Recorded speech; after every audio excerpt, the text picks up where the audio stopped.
Je m'en excuse. Merci d'être là. Merci pour le mémoire. Je vous amène tout de suite à la page 5 de votre mémoire. Pour le bénéfice des gens qui nous écoutent, vous parlez des seuils d'immigration, puisqu'on discute ici, entre autres, des seuils d'immigration. Vous nous dites que vous êtes en faveur des seuils qui sont proposés par la partie gouvernementale. Mais vous dites, cependant, cette augmentation doit être accompagnée de mesures et de ressources financières adaptées.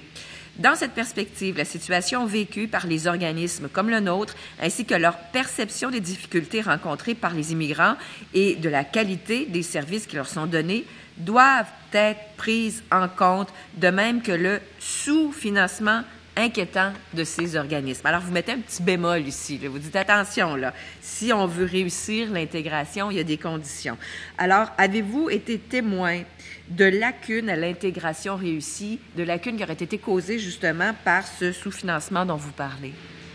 Écoutez, c'est sûr que actuellement, avec ce qu'on a vécu depuis 1 an avec l'accueil des réfugiés syriens, je dirais il ne faut pas niveler par le bas, mais au contraire, il faut bonifier l'accueil et l'installation. Les organismes actuellement font des miracles avec le financement qu'ils ont pour s'assurer d'une meilleure intégration possible et de passer le relais aux autres organisations dans la société, puisque ce n'est pas le propre uniquement des organisations d'accueil et d'installation que de s'assurer du bien-être et de l'intégration des réfugiés et des immigrants dans la société québécoise.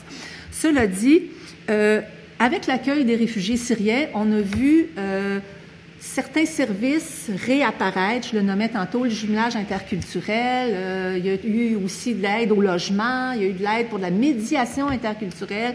Il y a eu beaucoup de services qui ont été mis en place et on remercie le ministère de l'avoir fait. Maintenant, une fois la vague syrienne passée, est-ce qu'on va retirer ces services-là alors qu'on a des besoins qui sont là et c'est un minimum? Donc, ce qu'on dit, c'est qu'il faut bonifier ces services-là, maintenir les pratiques gagnantes, puis les organismes le savent, pas parce qu'on est là pour se vanter, mais parce qu'on est sur le terrain. On sait exactement, par l'expérience, qu'est-ce que ça prend, ou à tout le moins, qu'est-ce qu'on devrait faire pour aider les populations à mieux s'intégrer. On n'a pas la solution miracle, mais on a certaines petites solutions. Donc, ce qu'on dit, c'est qu'il faut maintenir les ICSI, il faut maintenir le jumelage interculturel, il faut maintenir la recherche sur le logement, la médiation interculturelle. Pourquoi une population X en bénéficie et que les autres réfugiés n'en bénéficieraient pas? Il faut maintenir ces services-là et les consolider dans des programmes fixes parce que c'est nécessaire. Voilà. Merci. 3 minutes. Je vous amène à la